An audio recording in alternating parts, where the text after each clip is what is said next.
Hello मित्रांनो, welcome to study revolution.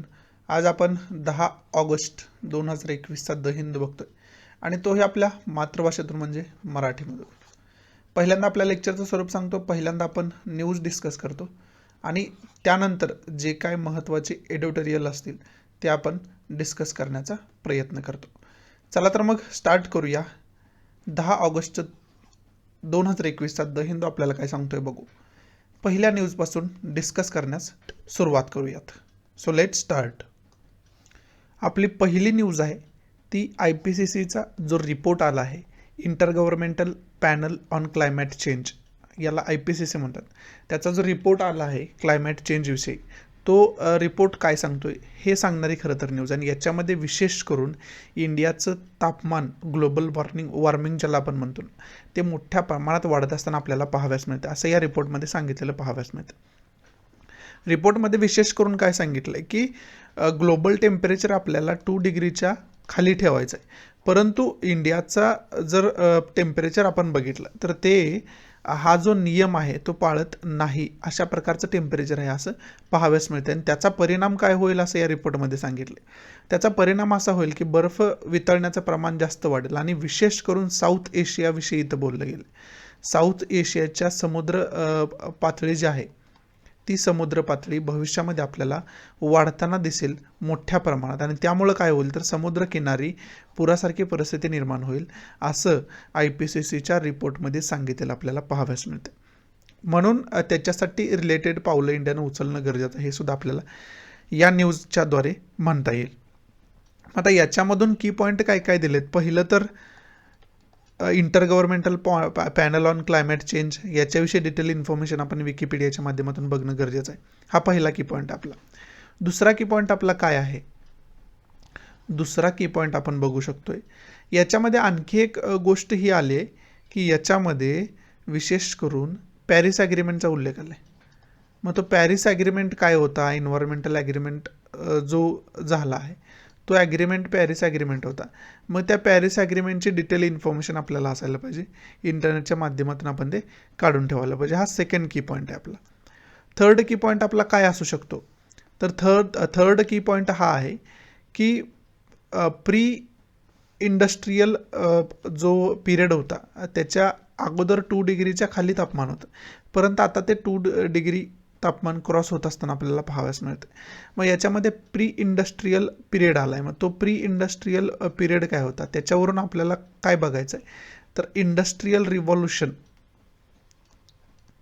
कधीपासून सुरुवात झाली, त्याचा पिरियड काय इंडस्ट्रीयल रिव्हॉल्युशनचा. मग ती इंडस्ट्रीयल रिव्हॉल्युशनचा पिरियड ग्लोबल हिस्ट्रीच्या दृष्टीतून वर्ल्ड हिस्ट्रीच्या दृष्टीतून आपण बघून ठेवणं कुठंतरी गरजेचं होऊन बसतं या न्यूजच्या अंतर्गत. त्याचबरोबर चौथा की पॉईंट आता विशेष करून या रिपोर्टमध्ये सांगितलं, इंडियन ओशन जे आहे ना, इंडियन ओशन त्याचं तापमान जास्त वाढताना पाहाव्यास मिळेल असं IPCCच्या रिपोर्टमध्ये सांगितलेलं आपल्याला पाहाव्यास मिळतं. मग ते इंडियन ओशनचं लोकेशनसुद्धा व्यवस्थितरित्या बघून ठेवणं आपल्याला गरजेचं होऊन बसतं या न्यूजच्या अंतर्गत. त्यामुळं इंडियन ओशनसुद्धा लोकेशन काय ते बघून ठेवणं आपल्याला गरजेचं आहे. त्यामुळं याच्यातली जे की पॉईंट आहे त्याच्यातलं इंडियन ओशन आत्ताच मॅपवरती आपण बघून ठेवूया कशा पद्धतीनं आहे, त्याचं लोकेशन कशा पद्धतीनं आहे वर्ल्ड मॅपवरती. पण इंडियन ओशन बघायच्या अगोदर आपण एकदा inter governmental panel on climate change, ज्याला आपण IPCC म्हणतो, त्याच्याविषयी थोडीशी इन्फॉर्मेशन बघूयात. आता IPCC जी आहे ना ती युनायटेड नेशनची एक ऑर्गनायझेशन आहे. युनायटेड नेशनने स्थापन केलेली एक ऑर्गनायझेशन आहे. त्याचं कार्य काय आहे तर इन्फॉर्मेशन देणं कशासंबंधी तर क्लायमेट चेंज संबंधी, आणि विशेष करून ह्युमन इंड्युस्ड क्लायमेट चेंज म्हणजे मानवी हस्तक्षेपामुळं वातावरणात जो बदल होतोय ना, आणि विशेष करून निगेटिव्ह बदल होतोय मानवी हस्तक्षेपामुळं, तो बदल सांगणं, तो अभ्यास, त्याचा अभ्यास करणं, त्याच्याविषयी रिसर्च करणं आणि त्याचा अभ्यास प्रदर्शित करणं जगासाठी, ते खरं तर कार्य करण्याचं म्हणजे ते कार्य कोण करतं तर inter governmental panel on climate change ही ऑर्गनायझेशन करते, जे की स्थापन केले आहे युनायटेड नेशननं. त्याचे हेड आहेत होयसंग ली, हे त्याचे हेड आहेत. हेडक्वार्टर त्याचं जेनेवा स्वित्झर्लंडमध्ये पाहाव्यास मिळतं आपल्याला. फाउंडर कोण आहे, बर्ट बोलिन हे त्याचे फाउंडर आहेत. फाउंडेड कधी केली गेली, स्थापना कधी झाली, तर 1988ला स्थापना झाली. आणि पेरेंट ऑर्गनायझेशन जसं की मी सांगितलं युनायटेड नेशन इन्व्हायरमेंट प्रोग्राम म्हणजे युनायटेड नेशनची सब ऑर्गनायझेशन आहे. आणि वर्ल्ड मेट्रोलॉजिकल ऑर्गनायझेशन हे सुद्धा त्याची पेरेंट ऑर्गनायझेशन असलेले आपल्याला पाहाव्यास मिळते. समजते तुम्हाला? इथं आपण मॅपच्या द्वारे बघू शकतोय. इथं इंडियन ओशन आहे आणि याच इंडियन ओशनची पातळी पाण्याची वाढेल असं त्या रिपोर्टमध्ये सांगितलं आपल्याला पाहाव्यास मिळते. आता विशेष करून समुद्राची पातळी कधी वाढत असते? जर बर्फ वितळण्याचं प्रमाण वाढलं तर समुद्राच्या पाण्याची पातळी वाढत असते. म्हणजे आता बर्फ का वितळेल? तर ग्लोबल वॉर्मिंग वाढलं की आपोआप बर्फ वितळण्याचं प्रमाण जास्त होणार आहे. म्हणजे बर्फाचं पाण्यात रूपांतर होण्याचं प्रमाण जास्त होणार आहे आणि त्यामुळं समुद्राची पातळी आपल्याला डिझास्टर रित्या म्हणजे खूप आपत्तीजनक वाढलेली पाहाव्यास मिळेल असं त्या रिपोर्टमध्ये सांगितलेलं आहे. आणि विशेष आहे पाण्याची पातळी वाढली तर ऑब्वियस आहे, कॉमन सेन्स आहे, काय होईल तर किनारपट्टीवरील जे भाग आहेत ना, इंडियाच्या सुद्धा किंवा किनारपट्टीवरील जे इंडियन ओशनचे भाग आहेत त्यांना जास्त धोका निर्माण होईल.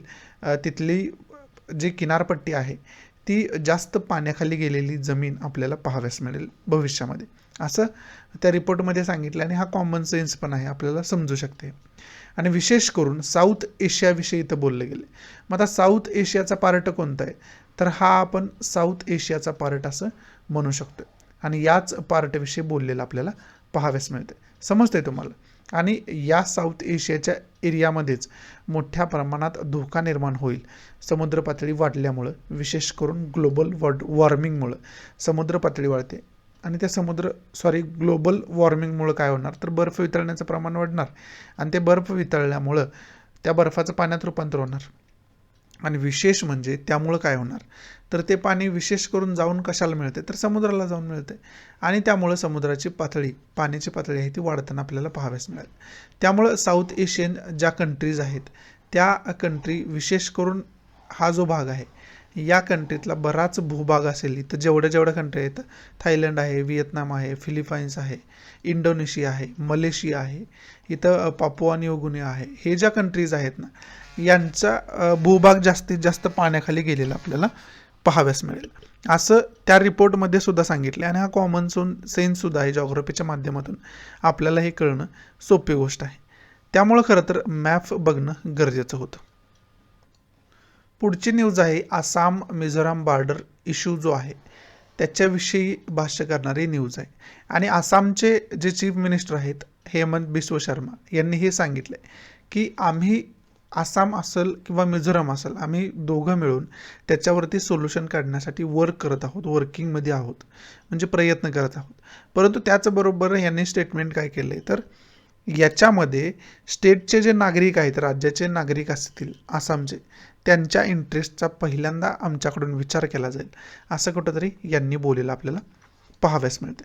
मग याच्यातून एकमेव की पॉईंट काय निघतोय तर आसाम मिझोराम बॉर्डर डिस्प्यूटविषयी आपल्याला डिटेल इन्फॉर्मेशन असायला पाहिजे. आणि त्याच्यावरती मी वेगळं लेक्चर ऑलरेडी बनवलेलं आहे, त्याची लिंक मी डिस्क्रिप्शन बॉक्समध्ये देईनच. ते तुम्ही बघून घ्या. एकाच ठिकाणी तुम्हाला सर्व इन्फॉर्मेशन नेमका तो बॉर्डर डिस्प्यूट काय आहे आणि त्याची हिस्टॉरिकल इन्फॉर्मेशन काय ती सर्व मी तिथं सांगण्याचा प्रयत्न केला आहे. लोकेशनसुद्धा दाखवले आहेत त्या लेक्चरमध्ये व्यवस्थितरित्या. नेमका बॉर्डर डिस्प्यूट त्यांचा कोणत्या लोकेशनवरून चाललेला आहे, त्यांच्या बाउंड्रीचं लोकेशन काय हे सर्व तिथं दाखवण्याचा मी प्रयत्न केला आहे. त्यामुळे ते लेक्चर बघितलं तर मोर दॅन सफिशियंट आहे. पुढची पहिली न्यूज आहे मिनिस्टर ऑफ डिफेन्सनं हे सांगितलेलं आहे की आमचा कोणत्याही प्रकारे किंवा गव्हर्नमेंटचा कोणत्याही प्रकारे NSO ग्रुपशी कोणत्याही प्रकारचे व्यवहार झालेला नाही. आता NSO ग्रुप काय आहे तर पेगासस स्पायवेअर जास्त न्यूजमध्ये होतं आणि याच NSO ग्रुप नावाच्या कंपनीकडून, ही इस्रायल बेस्ड कंपनी म्हणजे विशेष करून, आणि या NSO ग्रुपनं काय केलं तर पेगासस स्पायवेअर डेव्हलप केलं आहे पेगासस स्पायवेअर.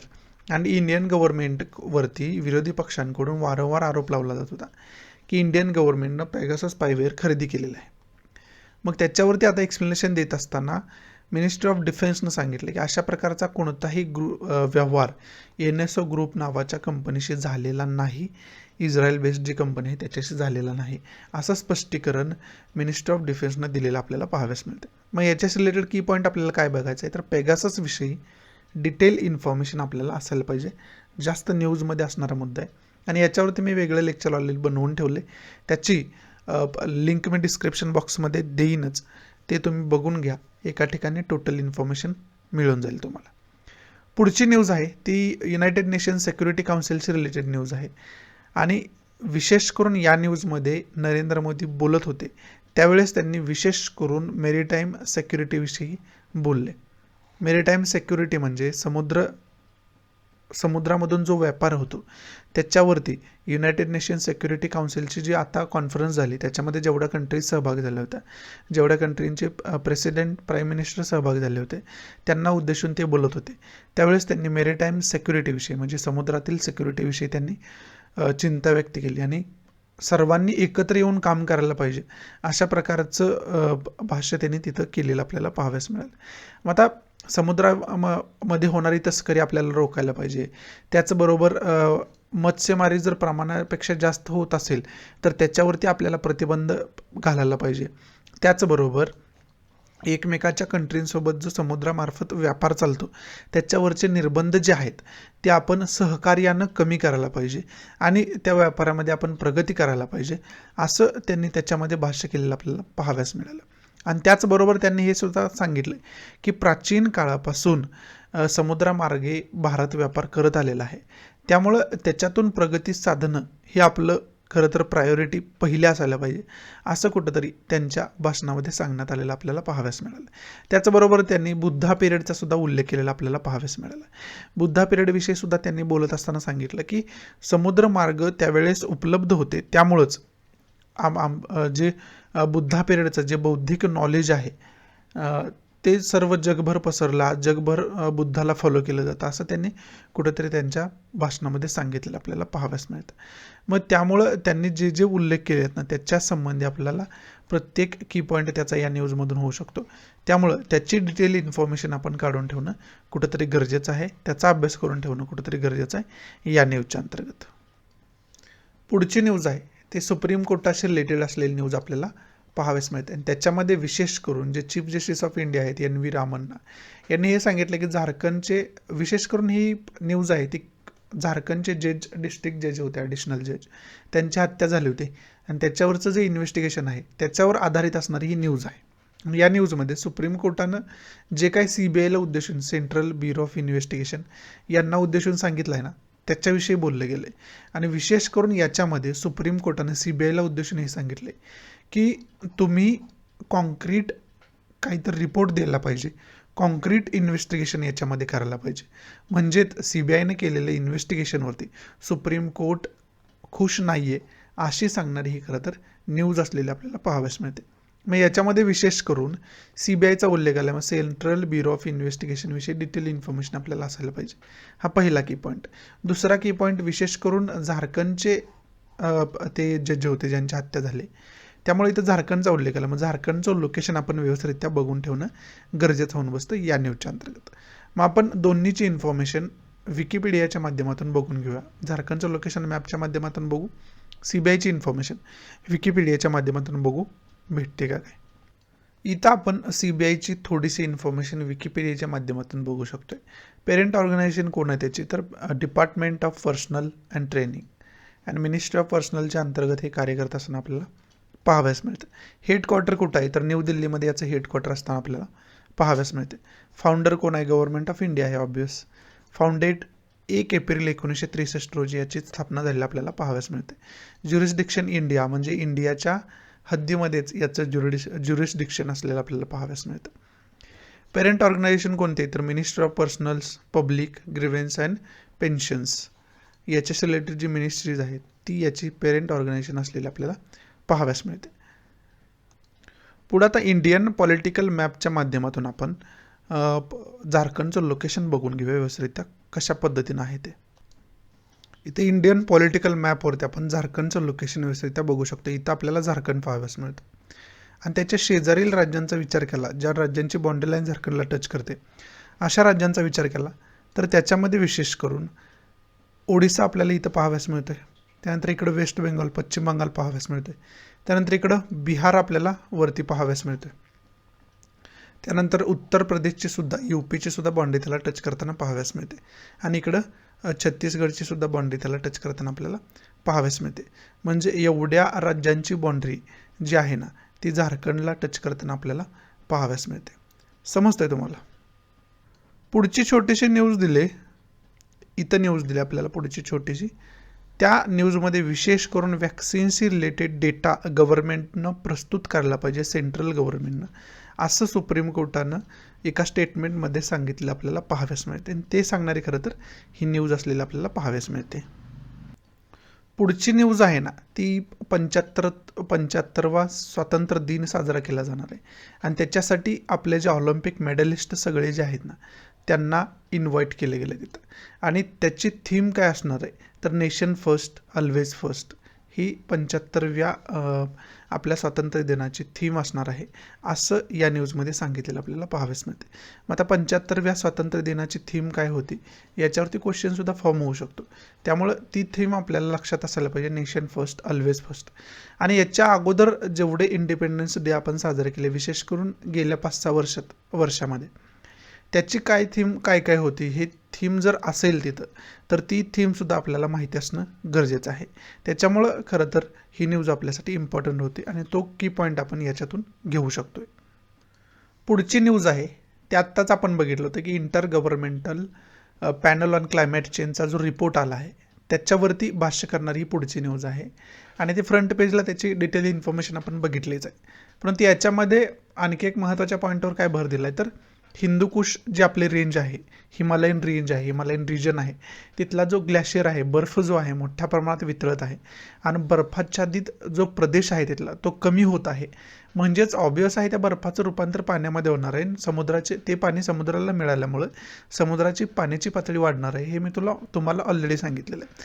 मग याच्यामधून की पॉईंट वेगळा आपण काय घेऊ शकतो तर हिंदूकुशचं लोकेशन बघून ठेवणं आपल्याला गरजेचं होऊन बसतं फिजिकल इंडियन मॅपच्या माध्यमातून. त्यामुळं हिंदूकुश हिमालयन रेंज कुठं आहे आणि त्याचबरोबर हिमालयाच्या महत्त्वाच्या रेंजेस कोणकोणत्या आहेत आणि त्याचं लोकेशन काय याची डिटेल इन्फॉर्मेशन आपल्याला असणं या न्यूजच्या अंतर्गत गरजेचं होऊन बसतं. पुढची न्यूज आहे नीरव मोदीशी रिलेटेड न्यूज असणारी, भाष्य करणारी ही न्यूज आहे. नीरव मोदी भविष्यामध्ये UK हायकोर्टामध्ये UKच्या कोर्टामध्ये भविष्यामध्ये अपील करू शकतोय. कशासाठी तर त्याच्यावरती जे इंडियामध्ये चार्जेस आहेत फ्रॉडविषयी, पैसे बँकांचे बुडवून पळून गेल्याविषयी विशेष करून जे चार्ज लावलेले आहेत त्या चार्जला तो इंडियामध्ये सामोरं भविष्यात जाण्यासाठी UKच्या कोर्टामध्ये अपील करणार आहे, असं कुठंतरी आपल्याला पाहाव्यास मिळते. असं ही न्यूज आहे. विशेष करून असं सांगणारी ही न्यूज आहे. आता तो कुठं आहे तर विशेष करून ब्रिटनमध्ये आहे, युनायटेड किंगडममध्ये वास्तव्यास आहे. तिथं त्याच्यावरती अनेक प्रकारचे चार्ज लावले गेलेले आहेत त्या कोर्टामध्ये आणि तिथं त्याच्यावरती अनेक प्रकारचे चार्ज म्हणजे हिअरिंग चालू असलेले आपल्याला पाहाव्यास मिळते. मग तिथले जे जज आहेत त्यांनी अशा प्रकारचं स्टेटमेंट दिलेलं आता आपल्याला पाहाव्यास मिळते. आणि विशेष करून नीरव मोदीची आता मेंटॅलिटी जी आहे ती सुसायडल मेंटॅलिटी आहे याच्यावरती सुद्धा भर दिला गेला आहे, असं या न्यूजमध्ये सांगितलेलं आपल्याला पाहाव्यास मिळते. हे सांगणारी खरं तर न्यूज आहे. मग याच्या माध्यमातून आपल्याला केस स्टडी म्हणून नीरव मोदी केस माहिती पाहिजे, विजय माल्या केस माहिती पाहिजे आणि मेहुल चोक्सी केस माहिती पाहिजे. अशा ज्या केसेस आहेत ना या आपल्या अर्थव्यवस्थेसाठी सुद्धा खूप मोठ्या धोक्याच्या आहेत आणि एक महत्त्वाच्या केस स्टडी आहेत या. त्यामुळे या केस तुम्हाला डिटेलमध्ये माहिती असायला पाहिजे. अशी ही लोक जे आहेत ते असे कशा प्रकारे करू शकतात आणि याच्यामध्ये कसं काय सक्सेस होऊ शकतात हे माहिती होण्यासाठी आपल्याला केस स्टडी त्या माध्यमातून माहिती असणं गरजेचं आहे. पुढची न्यूज आहे ती राजस्थानशी रिलेटेड आहे. राजस्थानमध्ये जो ट्रायबल्स एरिया आहे, ट्रायबल्स लोक आहेत, विविध जाती जमातींचे लोक आहेत ना, विशेष करून ट्रायबल्स म्हणजे ज्या मागास जाती असतात, मागास जमाती असतात त्यांच्याविषयी इथं खरं तर बोललं गेले. आणि त्यांच्याकडून जवळजवळ वेगवेगळ्या डिस्ट्रिक्ट म्हणून वेगवेगळ्या जिल्ह्यांमधून जवळजवळ 7 जिल्हे आहेत असे की त्या जिल्ह्यांमधून वेगवेगळे ट्रायबल्स पीपल जे राहतात त्यांच्याकडून जवळजवळ 165 विलेज पंचायतची मागणी केली गेली. म्हणजे पंचायत जे आहेत, ग्रामपंचायत जे आहेत, तर त्यांना वाढवून मिळावेत असं कुठंतरी त्यांनी बोललेलं आपल्याला पाहाव्यास मिळते. आणि तिथं जे मायनिंग होत आहे, त्याचबरोबर ॲग्रिकल्चरल प्रोड्यूस आहेत, फॉरेस्ट प्रोड्यूस जे केलं जातं प्रोडक्शन, त्याचा डेव्हलपमेंट होण्यासाठी तिथं ग्रामपंचायतींची संख्या वाढवायला पाहिजे असं त्यांचं मत असलेलं आपल्याला पाहाव्यास मिळतं. आणि ते खरं तर सांगणारी ही न्यूज आहे. मग आता इथं मिनरल्सचा उल्लेख आला आहे, त्याबरोबर फॉरेस्ट प्रोड्यूसचा उल्लेख आलेला आहे, फॉरेस्टमधून काय प्रोडक्शन होतं याचा उल्लेख आलेला आहे. पहिलं तर आपल्याला राजस्थानमध्ये कोणकोणत्या महत्त्वाच्या जमाती आढळतात त्याची इन्फॉर्मेशन आपल्याला असायला पाहिजे, पहिली गोष्ट. आणि त्याच्या संबंधी घटनेमध्ये काय तरतूद दिलेली आहे, स्केड्युल्ड एरियाज आलेले आहेत. मग स्केड्युल्ड एरियाजविषयी घटनेमध्ये काय तरतूद दिलेली आहे ती सुद्धा आपल्याला माहिती असणं गरजेचं आहे या न्यूजच्या अंतर्गत. दुसरा की पॉईंट काय आहे तर ग्रामपंचायतींविषयी तरतूद भारतीय राज्यघटनेमध्ये काय दिलेली आहे, कोणत्या घटना दुरुस्तीनं जी आहे ती ग्रामपंचायत ॲड केली गेली होती, कोणतं जे अनुसूची कोणती ॲड केलेली आहे, परिशिष्ट कोणतं ॲड केलेलं आहे, कोणती कलमं ॲड केलेली आहेत पंचायत स्थापन करण्याच्या उद्देशानं. अगोदर भारत स्वतंत्र झाल्या ग्रामपंचायत नव्हत्या आपल्याकडे, नंतर खरं तर ग्रामपंचायती स्थापन केले गेलेत. मग ती घटना दुरुस्ती कोणती होती त्याची डिटेल इन्फॉर्मेशन आपल्याला असायला पाहिजे, ग्रामपंचायतींचा इथं उल्लेख आला आहे त्यामुळं. तिसरं काय आहे तर राजस्थानमध्ये कोणकोणत्या जमाती आढळतात याची डिटेल इन्फॉर्मेशन असायला पाहिजे आपल्याला, त्याची तरतूद पण माहिती पाहिजे. आणि राजस्थानमध्ये विशेष करून घटनेमध्ये त्याची तरतूद काय आहे जमातींची हे पण माहिती पाहिजे. आणि राजस्थानमध्ये कोणकोणत्या महत्त्वाच्या जमाती आढळतात हे माहिती पाहिजे. चौथा की पॉईंट आपला काय होऊ शकतोय तर चौथा की पॉईंट आपला हा होऊ शकतो की मिनरल्सचा उल्लेख आला आहे. मग कोणकोणते खनिज संपत्ती आहे राजस्थानमध्ये जे राजस्थानमध्ये सापडते विशेष करून त्याची डिटेल इन्फॉर्मेशन आपल्याला असायला पाहिजे. आणि पाचवा की पॉईंट ऑब्वियस काय असणार आहे तर फॉरेस्ट प्रोड्यूसचा उल्लेख आला आहे. मग फॉरेस्ट कोणकोणती महत्त्वाचे राजस्थानमध्ये आहेत त्याची डिटेल इन्फॉर्मेशन आपल्याला असणं कुठंतरी गरजेचं आहे या न्यूजच्या अंतर्गत. पुढची आपली पहिली न्यूज जी आहे ती लोकसभेशी रिलेटेड असलेली न्यूज आहे असं आपल्याला पाहाव्यास मिळते. विशेष करून 20 मिनिटामध्ये 3 बिलं लोकसभेमध्ये पास केली गेली असं सांगणारी ही न्यूज आहे. आणि ती 3 बिलं महत्त्वाचं करून कोणकोणती होती तर त्याच्यामध्ये limited liability partnership amendment bill 2021 हे एक बिल होतं. त्यानंतर the insurance and credit guarantee corporation amendment bill 2021 हे एक बिल होतं. आणि the constitution scheduled tribes order amendment bill 2021 हे एक बिल होतं. हे 3 महत्त्वाची बिलं लोकसभेमध्ये 20 मिनिटात कोणताही डिबेट न करता गव्हर्नमेंटकडून पास केली गेली असं सांगणारी ही न्यूज आहे. आणि त्याच्यामध्ये मग विरोधी पक्षांचा गदारोळ चालत होता कोणत्या 2 मुद्द्यांवरून तर ते 2 मुद्दे आहेत, पेगाससचा एक मुद्दा पहिला आणि दुसरा फार्म ॲक्टचा एक मुद्दा. आणि जेव्हापासून मान्सून सेशन सुरू झालेलं आहे ना तेव्हापासून विरोधी पक्ष या 2 मुद्द्यांवरून गव्हर्नमेंटला भांडत असताना आपल्याला पाहाव्यास मिळते, संसदेमध्ये गदारोळ करत असताना आपल्याला पाहाव्यास मिळतात. त्याच्याशी रिलेटेड खरं तर ही न्यूज आहे. म्हणजे ही 3 बिलं जी मी आता तुम्हाला सांगितले तो आपला एक पहिला की पॉईंट आहे, त्याची डिटेल इन्फॉर्मेशन आपल्याला असायला पाहिजे. दुसरा की पॉईंट पेगासस पायवरीशी डिटेल इन्फॉर्मेशन पाहिजे. आणि तिसरा की पॉईंट आपला काय होऊ शकतो फार्म ॲक्टविषयी डिटेल इन्फॉर्मेशन आपल्याला असायला पाहिजे. या न्यूजच्या अंतर्गत आपण तेवढं बघू शकतोय. आणि पुढची जी न्यूज आहे ना ती सुद्धा या बिलांशी संबंधितच न्यूज असलेली आपल्याला पाहाव्यास मिळते. आणि खूप दिवसापासून विशेष करून काय चाललं होतं तर रेट्रोस्पेक्टिव्ह टॅक्सचा मुद्दा जास्त करून न्यूजमध्ये होता, बरोबर आहे. आता रेट्रोस्पेक्टिव्ह कन्सेप्ट काय आहे, रेट्रोस्पेक्टिव्ह टॅक्सची कन्सेप्ट काय आहे, मी ही कन्सेप्ट आपलं जे इम्पॉर्टंट फॅक्ट म्हणून प्लेलिस्ट वेगळी बनवली ना त्याच्यामध्ये मी रेट्रोस्पेक्टिव्ह टॅक्स काय आहे याचे कन्सेप्ट समजावून सांगितले होते तुम्हाला, तुम्ही ते लेक्चर बघितलंच असेल. परंतु इथं पण थोडक्यात मी तुम्हाला सांगतो रेट्रोस्पेक्टिव्ह टॅक्स काय आहे. भूतकाळामध्ये तुम्ही जो व्यवहार करता त्याच्यावरती वर्तमान काळामध्ये टॅक्स आकारणं त्याला आपण म्हणतो रेट्रोस्पेक्टिव्ह टॅक्स. म्हणजे भूतकाळामध्ये तुम्ही व्यवहार एखादा केला होता आणि त्याच्यावरती टॅक्स आकारण्याचा कायदा वर्तमानामध्ये करून त्याच्यावरती टॅक्स आकारणं, भूतकाळामध्ये झालेल्या व्यवहारावरती, भूतकाळामध्ये झालेल्या कोणत्याही डीलवरती वर्तमान काळात टॅक्स आकारणं त्याला आपण रेट्रोस्पेक्टिव्ह टॅक्स असं म्हणतो. आणि हा रेट्रोस्पेक्टिव्ह टॅक्स त्यामुळे जास्त कॉन्ट्रावर्शियल झाला होता आणि तो रेट्रोस्पेक्टिव्ह टॅक्स आता रद्द केला गेला. हे सुद्धा हे बिल पास झाल्यानंतर, ही जी बिलं आहेत ती पास झाल्यानंतर क्लिअर झालं आणि त्याचबरोबर लडाखमध्ये जी युनिव्हर्सिटी स्थापन केली जाणार आहे ना, त्याच्याविषयी सुद्धा गव्हर्नमेंटचं मत यामुळं क्लिअर झालेलं आपल्याला पाहाव्यास मिळालं आणि ती सांगणारी खरं तर ही न्यूज आहे. मग याच्यातून रेट्रोस्पेक्टिव्ह टॅक्स जास्त न्यूजमध्ये होता.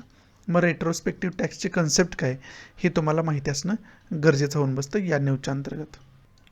पुढची न्यूज आहे ते सुप्रीम कोर्टाशी रिलेटेड आहे आणि सुप्रीम कोर्टानं गव्हर्नमेंटला जवळजवळ 1 वर्षापूर्वी सांगितलं होतं की जे हायकोर्टाचे जजेस आहेत त्यांची संख्या खूप कमी आहे, त्यामुळे नवीन जजेसची अपॉइंटमेंट करायला पाहिजे अशा प्रकारचं स्टेटमेंट सुप्रीम कोर्टाकडून केलं गेलं होतं. परंतु त्याच्यावरती सेंट्रल गव्हर्नमेंटने आणखीसुद्धा कोणत्याही प्रकारचा निर्णय घेतलेला नाही. त्यामुळं सुप्रीम कोर्टानं पुन्हा एकदा सेंट्रल गव्हर्नमेंटला सुनावलेलं आपल्याला पाहाव्यास मिळते. त्याच्यावरती लवकरात लवकर निर्णय घ्यायला पाहिजे. जर तुम्ही निर्णय नसाल घेत तर त्याच्यामुळं अनेक केसेस इफेक्ट होत आहेत, केसेसवरती परिणाम होत आहे, डिले होत आहे केसेस डिलिव्हरी करायला, जस्टिस डिलिव्हरेशनसाठी. त्यामुळं सुप्रीम कोर्टाने हे सांगितले की सेंट्रल गव्हर्नमेंटनं याच्यावरती लवकरात लवकर निर्णय घ्यायला पाहिजे. हे सांगणारी खरं तर ही न्यूज असलेली आपल्याला पाहाव्यास मिळते. पुढची न्यूज आहे सेंट्रल गव्हर्नमेंटच्या मिशनविषयी. जे खाद्यतेलाविषयी मिशन आहे ना, त्याला एडिबल ऑइल इंग्लिशमध्ये म्हणतो आपण. जे खाद्यतेल उत्पादन आहे त्याच्यामध्ये वाढ होण्यासाठी आणि आपण सेल्फ सफिशियन्सी म्हणजे स्वतः स्वावलंबी त्याच्यामध्ये होण्यासाठी 11,000 कोटींची तरतूद सेंट्रल गव्हर्नमेंटनं केलेली आपल्याला पाहाव्यास मिळते आणि हे सांगणारी खरं तर ही न्यूज आहे. खाद्यतेलामध्ये आपण स्वावलंबी होण्यासाठी खरं तर हे गव्हर्नमेंटकडून पाऊल उचललं जाते असं आपल्याला पाहाव्यास मिळते. समजते. त्यामुळं आता तेल उत्पादनाशी विशेष करून खाद्यतेल उत्पादनाशी रिलेटेड प्रोडक्शन काय आहे त्याची डिटेल इन्फॉर्मेशन आपण या न्यूजच्या माध्यमातून बघून ठेवणं गरजेचं होऊन बसतं. आणि विशेष करून त्याच्यामध्ये आत्तापर्यंत आपण तेलासाठी कोणावरती जास्त डिपेंड होतो, कोणाकडून जास्त इम्पोर्ट करत होतो, आयात जास्त कोणाकडून करत होतो, याचीसुद्धा डिटेल इन्फॉर्मेशन आपल्याला असायला पाहिजे या न्यूजच्या अंतर्गत. पुढची न्यूज आहे अफगाणिस्तानशी रिलेटेड. अफगाणिस्तानमध्ये आणखी 2 महत्त्वाच्या सिटीजवरती तालिबाननं वर्चस्व स्वतःचं प्रस्थापित केलेलं आपल्याला पाहाव्यास मिळते आणि ते सांगणारी खरं तर ही न्यूज आहे. रोज आपण बघतोय की रोज 1-2 सिटी तालिबान आता काबीज करत आहे. त्यामुळं अफगाणिस्तानमध्ये सत्ता हस्तगत करण्यात तालिबान कुठंतरी रोज थोडं यश प्राप्त करत आहे असं आपल्याला पाहाव्यास मिळते. रोजच्या ज्या तालिबानशी रिलेटेड किंवा अफगाणिस्तानशी रिलेटेड आपण न्यूज बघतोय त्याच्यामध्ये आपण हा अंदाज लावू शकतो आणि त्याच्याशी रिलेटेड विशेष करून पाकिस्तान आता अफगाणिस्तानसोबत रिजनल कॉन्फरन्स आहे ते घेत असताना आपल्याला पाहाव्यास मिळेल. मग याच्यामध्ये पहिला की पॉईंट काय तर इंटरनल पॉलिटिक्स यांचं काय चालू आहे, तालिबानची हिस्ट्री काय याची डिटेल इन्फॉर्मेशन आपल्याला असायला पाहिजे. हा पहिला की पॉईंट. दुसरा की पॉईंट काय तर इंडियाचं अफगाणिस्तानसोबतचं रिलेशन कशा पद्धतीचं होतं आत्तापर्यंत आणि पाकिस्तानचा इथं उल्लेख आला आहे, त्यामुळे पाकिस्तानसोबतचं इंडियाचं रिलेशन कशा पद्धतीचं आहे याचीसुद्धा डिटेल इन्फॉर्मेशन आपण काढून ठेवायला पाहिजे. असं म्हणजे एवढं आपण या न्यूजमधून घेऊ शकतो आहे. पुढची न्यूज आहे ते ऑलिम्पिक विषयी सांगणारी ही न्यूज आहे आणि ऑलिम्पिकमध्ये आपण आता नवीन जे एम्स आहेत आपले ते आता ब्रेक करत असताना आपल्याला पाहाव्यास मिळते. नवीन इंडियाचे जे पास्टचे रेकॉर्ड्स आहेत ते आपण तोडत असताना आपल्याला पाहाव्यास मिळते असं या आर्टिकलमध्ये सांगण्यात आलेलं आपल्याला पाहाव्यास मिळते. या न्यूजमध्ये सांगण्यात आलेलं आपल्याला पाहाव्यास मिळते. आणि विशेष करून या ऑलिम्पिकमध्ये मेडल्स ज्यांनी मिळवलेले आहेत ना त्यांच्याविषयी याच्यामध्ये विशेष करून भाष्य केलेलं आपल्याला पाहाव्यास मिळते. आणि त्याच्यामध्ये 2 महत्त्वाच्या गोष्टी काय दिल्या तर एक तर जेव्हलिन थ्रोवर जे आहेत आपले नीरज चोप्रा यांच्याविषयी बोललं गेले की यांनीसुद्धा एक इतिहास रचला आणि त्याचबरोबर मेन्स हॉकी टीमनं सुद्धा एक इतिहास रचलेला आपल्याला पाहाव्यास मिळते असं या न्यूजमध्ये सांगितलेलं आपल्याला पाहाव्यास मिळते. म्हणजे आता इंडियाची जी पोझिशन्स होती ऑलिम्पिक्समधली ती पोझिशन्स कुठंतरी बदलताना दिसते असं या न्यूजमध्ये सांगितलेलं आपल्याला पाहाव्यास मिळते. मग याच्यामधून आपण इंडियाला कोणकोणत्या क्षेत्रामध्ये कोणकोणते मेडल्स मिळालेले आहेत ना त्याची एक यादी आपण करून ठेवायला पाहिजे. ती आपल्याला प्रीच्या दृष्टीतून खूप महत्त्वाची होऊन बसते. इथं आपल्या न्यूज खरं तर आता संपत आहेत. आपण महत्त्वाचे जे एडिटोरियल्स आहेत ना ते एडिटोरियल्स बघायला सुरुवात करूयात. आपलं जे पहिलं आर्टिकल आहे ना ते आर्टिकल विशेष करून पर्शियन गुल्फविषयी बोलणारं आर्टिकल आहे. पर्शियन गुल्फ आणि त्याच्या शेजारील ज्या कंट्रीज आहेत विशेष करून सौदी अरेबिया आणि इराणविषयी बोलणार हे आर्टिकल आहे.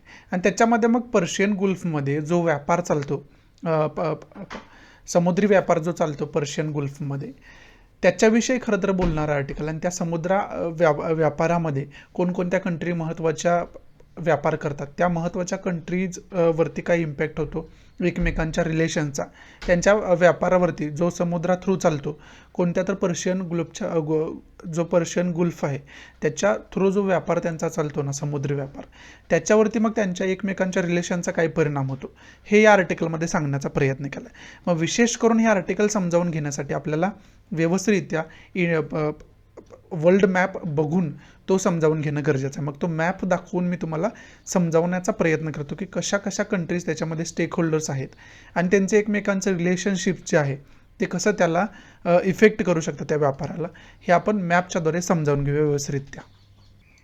या मॅपवरती आपण विशेष करून बघू शकतो की पर्शियन गुल्फचा मॅपचा कसा हे जो एरिया आहे, हा जो एरिया आहे ना, हा आहे पर्शियन गुल्फचा एरिया. आणि तिथंच एक छोटासा इथं पॉईंट जो आहे तो आहे हर्मुज स्ट्रीटचा पॉईंट आहे, तो सुद्धा लक्षात ठेवा, त्याचा सुद्धा उल्लेख आर्टिकल्समध्ये आला. मग हा जो पर्शियन गुल्फ्स आहे याच्या किनाऱ्यावरती कोणकोणत्या महत्त्वाच्या कंट्रीज येतात, तर त्याच्यामध्ये सौदी अरेबिया येतं, त्याच्यामध्ये युनायटेड अरब अमिरात येतं, UAE ज्याला आपण म्हणतो, त्यानंतर इकडं ओमानसुद्धा येताना आपल्याला पाहाव्यास मिळते. इकडं बघितलं तर इराक येतं आणि विशेष म्हणजे इथं इराणची किनारपट्टी जी आहे ती सर्वात जास्त किनारपट्टी याला लागणारी आपल्याला पाहाव्यास मिळते आणि इकडं पाकिस्तानसुद्धा असताना आपल्याला पाहाव्यास मिळतं. मग याच्यामध्ये जर सहकार्यानं सर्व कंट्री ज्या शेजारील कंट्री ज्या पर्शियन गुल्फच्या किनारपट्टीच्या कंट्री आहेत त्यांनी जर एकमेकांमध्ये सहकार्य डेव्हलप नाही केलं तर मग त्यांच्यामध्ये त्यांचा जो व्यापार पर्शियन गुल्फच्या माध्यमातून चालतो ना, तो व्यापार कुठंतरी धोक्यात येऊ शकतो आणि भूतकाळात असे परिणाम त्यांना भोगावे सुद्धा लागलेले आहेत. आणि आत्ता काय झाले, सौदी अरेबिया आणि इराण जे आहेत ना, ते त्यांचे संबंध जे आहेत व्यापाराचे, विशेष करून पर्शियन गुल्फमधून जो व्यापार त्यांचा चालतो ते व्यापाराचे संबंध त्यांचे सुधारत असताना आपल्याला पाहाव्यास मिळते. परंतु इराकचा आणि इराणचा जर विचार केला तर यांच्यामध्ये वारंवार क्लॅश आपल्याला पाहाव्यास मिळतो, यांच्यामध्ये खूप मतभेद असलेले आपल्याला पाहाव्यास मिळतात. त्यामुळे यांचे जे बायलॅटरल रिलेशन्स आहेत, द्विपक्षीय संबंध आहेत, ते वारंवार खराब होताना आपल्याला पाहाव्यास मिळतात. परंतु या आर्टिकलमध्ये काय सांगितलं आहे, जर तुम्हाला तुमचा व्यापार स्वस्त आणि खूप फायदेशीर ठरवायचा असेल पर्शियन गुल्फमधून चालणारा जो व्यापार आहे, तर तुम्हाला एकमेकांचे संबंध जे आहेत ते खूप चांगल्या पद्धतीनं डेव्हलप करणं गरजेचं आहे.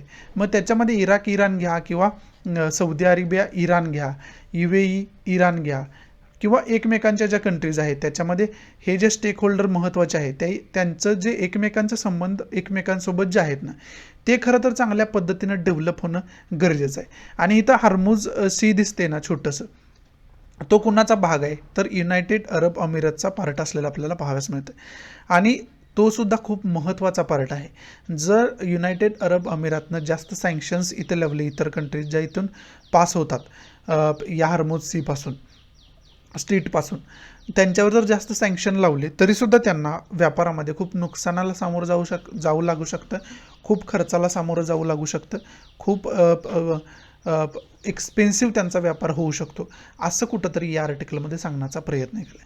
मग हे जर टाळायचं असेल, आता समजा सौदी अरेबिया आणि इराणचे संबंध खराब असतील किंवा इराणचे आणि UAEचे संबंध खराब असतील, तर ऑब्वियस आहे जो समुद्रामध्ये व्यापार चालणार आहे ना, त्याच्यावरती हे एकमेकांवरती सँक्शन लावताना आपल्याला पाहाव्यास मिळतील.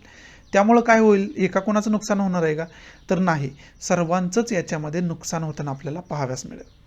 समजते तुम्हाला. आणि तेच खरं तर या आर्टिकलमध्ये व्यवस्थित फॅक्ट देऊन सांगण्याचा प्रयत्न केलेला आपल्याला पाहाव्यास मिळतं. मग विशेष करून याच्यामध्ये अफगाणिस्तानमध्ये काय सिच्युएशन चालली हे सुद्धा सांगण्याचा प्रयत्न केला आहे. USAनं तिथून माघार घेतलेली आहे, त्यामुळे तिथं काय झालं आहे, तर तालिबानचं वर्चस्व वाढताना दिसत आहे. त्यामुळं तालिबानच्या कारवाया ज्या आहेत पुढं जाऊन यासुद्धा कंट्रींना त्याचे परिणाम भोगावे लागणार आहेत, असं सुद्धा या आर्टिकलमध्ये एक वेगळा तो सुद्धा अँगल सांगण्याचा प्रयत्न केलेला आहे असं आपल्याला पाहाव्यास मिळतं. आता समुद्री व्यापारामध्ये पर्शियन गुल्फचं काय महत्त्व आहे हे सुद्धा आपल्याला कळणं गरजेचं आहे. त्याच्यासाठी मॅप आपण झूम आउट करून मी तुम्हाला व्यवस्थितरित्या सांगतो याचं महत्त्व काय आहे जागतिक व्यापारामध्ये. हा झूम आउट स्वरूपातला मॅप आहे आणि इथं विशेष करून या सौदी अरेबिया असू द्या, इराक असू द्या, इराण असू द्या, इथं UAEचा छोटासा भाग असू द्या, बरोबर आहे. या कंट्रीच्या ज्या आहे ना त्या व्यापारासाठी का महत्त्वाच्या आहेत, तर कोणत्या गोष्टीसाठी, तर क्रूड ऑइलसाठी, कच्च्या तेलासाठी खूप महत्त्वाच्या आहेत जगासाठी या कंट्री. आणि कच्च्या तेलाची निर्यात जी या कंट्री करतात ना, या पर्शियन गुल्फच्या मार्फतच करतात. मग इंडियाला असू द्या किंवा इकडं आफ्रिकन कंट्रीजला असू द्या, किंवा मग इथून अशा प्रकारचा जो व्यापार इकडं USA सोबत चालताना आपल्याला पाहाव्यास मिळतोय. आणि त्याचबरोबर तो व्यापार इकडं साऊथ अमेरिकेसोबत चालताना आपल्याला पाहाव्यास मिळतोय.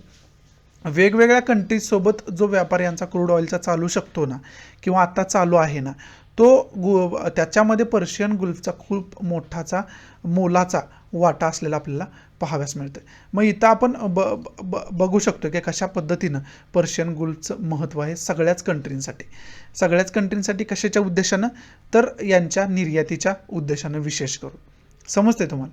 त्याच्यामुळं खरं तर पर्शियन गुल्फचं महत्त्व असलेलं आपल्याला पाहाव्यास मिळतं. आणि इथूनच सर्व जे रूट्स आहेत क्रूड ऑइल निर्यातीचे ते इथूनच फॉर्म होताना आपल्याला पाहाव्यास मिळतात. विशेष करून समुद्री मार्ग जे आहेत ते, आणि विशेष करून निर्यातीसाठी सर्वात स्वस्त जो ट्रान्सपोर्टचं माध्यम आहे, ते सर्वात स्वस्त ट्रान्सपोर्टचं माध्यम काय आहे, तर समुद्री.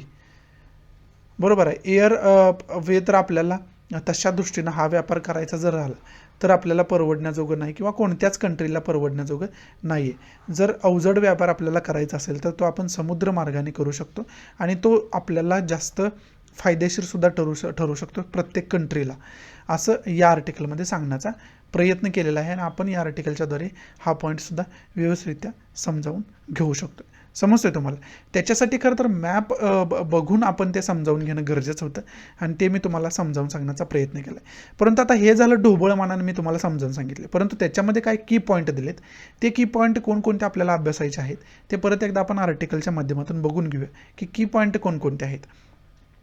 याच्यामध्ये की पॉईंटचा जर उल्लेख आपण केला ना, तर ते की पॉईंट कोणकोणते आले, तर पहिला गुल्फ कॉपरेशन काउन्सिलचा उल्लेख आला आहे, GCCचा उल्लेख आला आहे.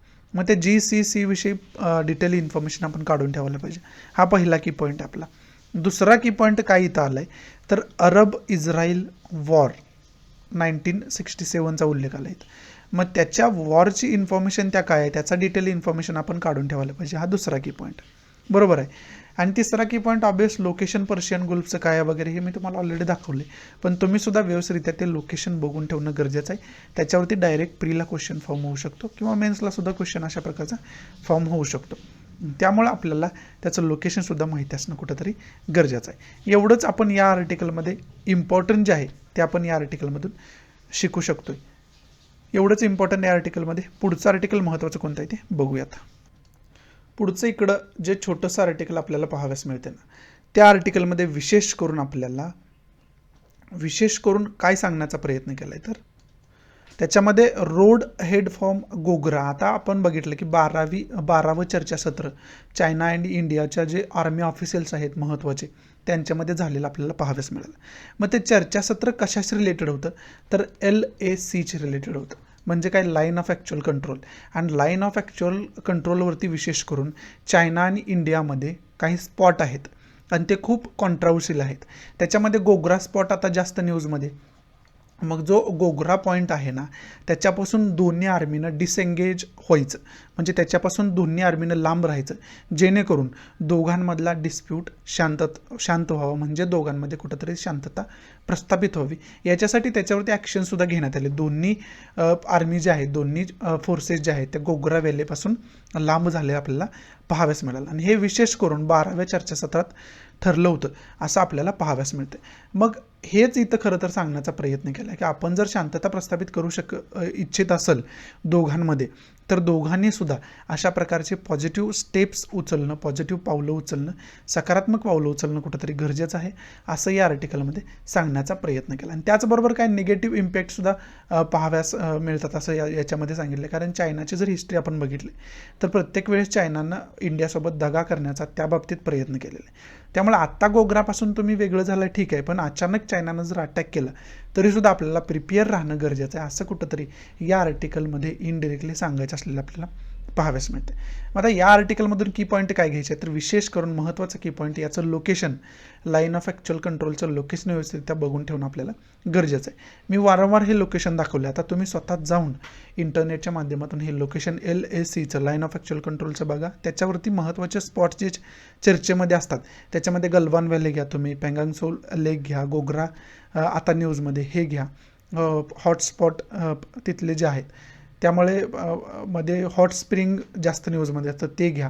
असे जे महत्त्वाचे हॉटस्पॉट्स आहेत ना तिथं ते तुम्ही अंडरलाईन करून ठेवायला पाहिजे, लोकेट करून ठेवायला पाहिजे मॅपवरती आणि ते बघून ठेवायला पाहिजे. हा आजचा आपला या आर्टिकलमधला की पॉईंट होऊ शकतो. पुढचं आर्टिकल महत्त्वाचं कोणतं आहे ते बघूयात. पुढचं जे हे आर्टिकल आहे ना ते टोटल बेस आहे लेबर फोर्सवरती, म्हणजे लेबरचं सिच्युएशन इंडियामध्ये काय चालू आहे याच्यावरती भाष्य करणारे आर्टिकल आहे. याच्यामध्ये अशा काही फॅक्च्युअल गोष्टी दिलेल्या नाहीत, त्यामुळे हे काही डिटेल अभ्यास करायची आपल्याला गरज नाही. परंतु लेबरविषयी इंडियन पिनल कोडमध्ये काय तरतुदी आहेत, त्याचबरोबर इंडियन कॉन्स्टिट्यूशनमध्ये काय तरतुदी आहेत आणि याच्याशी रिलेटेड सुप्रीम कोर्टाचे महत्त्वाचे जजमेंट्स असणाऱ्या केसेस कोणकोणते आहेत हे आपण बघून ठेवणं गरजेचं होऊन बसतं या आर्टिकलच्या माध्यमातून.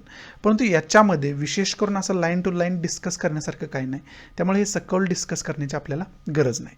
पुढचं जे आर्टिकल आहे ना ते कोड रेड हे जे हेडलाईन दिलेलं आर्टिकल आहे ते खरं तर हे आर्टिकल असलेलं आपल्याला पाहाव्यास मिळते. आणि विशेष करून या ज्या आर्टिकलमध्ये आहे ना या आर्टिकलमध्ये IPCCचा रिपोर्ट दिलेला आहे. फ्रंट पेजला आपण बघितलं होतं inter governmental panel for climate change आहे, त्याची विकिपीडियावरती इन्फॉर्मेशनसुद्धा बघितली होती आपण. पण यांनी जो रिपोर्ट दिलेला आहे ना त्याच्यावरती आपण सकारात्मक पावलं उचलायला पाहिजे इंडियन गव्हर्नमेंटनं. आणि ही कुठंतरी आपल्यासाठी अपॉर्च्युनिटी आहे, संधी आहे आपल्याला सुधारण्याची, स्वतःला सुधारण्याची, असं कुठंतरी या आर्टिकलमध्ये सांगण्याचा प्रयत्न केला. आणि त्यानंतर पुन्हा एकदा त्याच्यामध्ये रिपिटेशन काय झालं तरी inter governmental panel of climate change जो आहे पॅनल त्यांनी काय काय रिपोर्टमध्ये रिकमेंडेशन दिलेले आहेत आणि त्याच्यामध्ये आपण काय काय पावलं उचलू शकतो असं या आर्टिकलमध्ये सांगण्याचा प्रयत्न केला आहे. बाकी या आर्टिकलमध्ये या रिपोर्टला सोडून बाकी काही दिलेलं नाही. त्या रिपोर्टविषयी ऑलरेडी आपण फ्रंट पेजला इन्फॉर्मेशन बघितले, त्यामुळे डिटेलमध्ये याची पुन्हाच चर्चा करण्यात काय अर्थ नाही आहे. परंतु पहिला की पॉईंट काय होऊ शकतो तर IPCC विषयी डिटेल इन्फॉर्मेशन आपण बघू शकतो इंटरनेटवरती जाऊन. त्यानंतर IPCC जो आहे तो मगाच तुम्हाला मी काय सांगितलं की युनायटेड नेशनचाच एक पार्ट आहे, त्यामुळे दुसरा की पॉईंट आपला होऊ शकतो की युनायटेड नेशनविषयी डिटेल इन्फॉर्मेशन काढून ठेवून. समजते तुम्हाला. आणि तिसरा की पॉईंट काय तर ग्लोबल वॉर्मिंगविषयी इथं बोललं गेलं. मग ग्लोबल वॉर्मिंग काय आहे त्याची डिटेल इन्फॉर्मेशन आपल्याला असणं कुठंतरी गरजेचं आहे या न्यूजच्या अंतर्गत, या आर्टिकलच्या अंतर्गत. समजते. त्यामुळं ग्लोबल वॉर्मिंगविषयी इन्फॉर्मेशन आपण एन्व्हायरमेंटच्या माध्यमातून काढून ठेवणं कुठंतरी गरजेचं होऊन बसतं. एवढंच या आर्टिकलमध्ये आपण की पॉईंट म्हणून घेऊ शकतोय. पुढचं आर्टिकल महत्त्वाचं कोणतं आहे ते बघूयात. पुढचं जे हे आर्टिकल आहे ना ते टोटल आर्टिकल आहे फेमिनिस्ट विषयी बोलणार.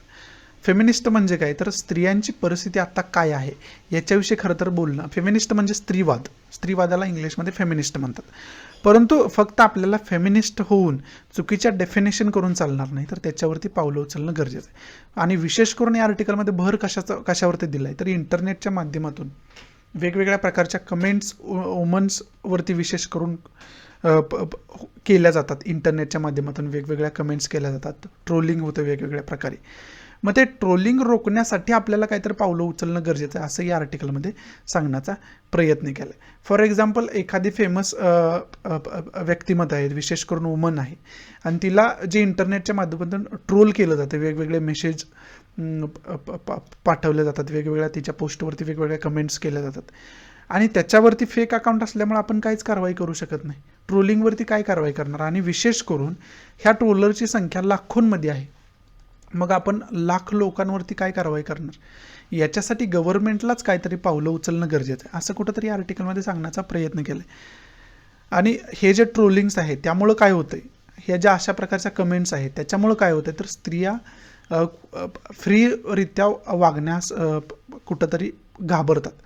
त्याचबरोबर त्या समाज माध्यमामध्ये समोर येऊन स्वतःचं मत मांडण्यासाठी घाबरतात, त्यांच्यामध्ये एक वेगळी मानसिक भीती निर्माण होते असं कुठंतरी या आर्टिकलमध्ये सांगण्याचा प्रयत्न केला. आणि त्याच्या विरोधात आपल्या गव्हर्नमेंटनं आणि आपण कार्य करायला पाहिजे, ती मेंटॅलिटी कशी आपण चेंज करू शकतो लोकांची, त्याच्यावरती आपण काय कार्य करायला पाहिजे, असं कुठंतरी या आर्टिकलमध्ये सांगण्याचा प्रयत्न केला आहे. बाकी या आर्टिकलमध्ये डिस्कस करण्यासाठी सारखं असं काय इम्पॉर्टंट नाही. फक्त सोशल मीडियावरती जे ट्रोलिंग होते ना त्याच्याविषयी इथं बोलले गेले. फक्त फेमिनिस्ट होऊन म्हणजे स्त्रीवादी होऊन आपल्याला उपयोग नाही, तर ते प्रॅक्टिकलमध्ये आपल्याला आणायला पाहिजे असं कुठंतरी या आर्टिकलमध्ये सांगण्याचा प्रयत्न केला. मग याच्यामधून की पॉईंट महत्त्वाचा एक फेमिनिस्ट ची डेफिनेशन काय आहे, फेमिनिस्ट लोक जे असतात त्यांची आयडिओलॉजी काय असते याची डिटेल इन्फॉर्मेशन आपल्याला असायला पाहिजे.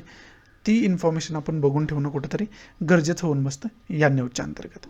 बरोबर आहे. आणि ट्रोलिंगशी सायबर सेक्युरिटीशी रिलेटेड आपले काय नियम आहेत, काय कायदे आहेत याची सुद्धा डिटेल इन्फॉर्मेशन आपल्याला असायला पाहिजे या आर्टिकलच्या माध्यमातून. इथं हे आर्टिकल संपतं आहे. हे जे पुढचं आर्टिकल आहे ना ते पुढचं article totally political base article आहे, त्यामुळे हे डिस्कस करण्यात काय अर्थ नाही. त्यामुळे इथं आजची महत्त्वाचे आर्टिकल संपत आहेत आणि आजचा आपला द हिंदू न्यूजपेपरसुद्धा समाप्त होतो आहे. आशा आहे की मी तुम्हाला चांगल्या पद्धतीनं आजचा द हिंदू समजावून सांगू शकलो असेल. जर आवडत असेल तर प्लीज लाईक करा, नसेल तर डिसलाईक करा. आणि डिसलाईक का केलं हे कमेंट बॉक्समध्ये नक्की सांगा, जेणेकरून तुमच्या इन्स्ट्रक्शननुसार त्याच्यामध्ये मी इम्प्रोव्हायझेशन करू शकेन. आणि प्लीज जास्तीत जास्त आपल्या मराठी विद्यार्थ्यांना हे शेअर करा, जेणेकरून सर्व मराठी विद्यार्थ्यांना याचा फायदा होऊ शकेल. सो या नोटवरती मी तुमची रजा घेतो. भेटूया आपण उद्याच्या द हिंदूच्या लेक्चरमध्ये. तोपर्यंत गुड बाय, टेक केअर, जय हिंद.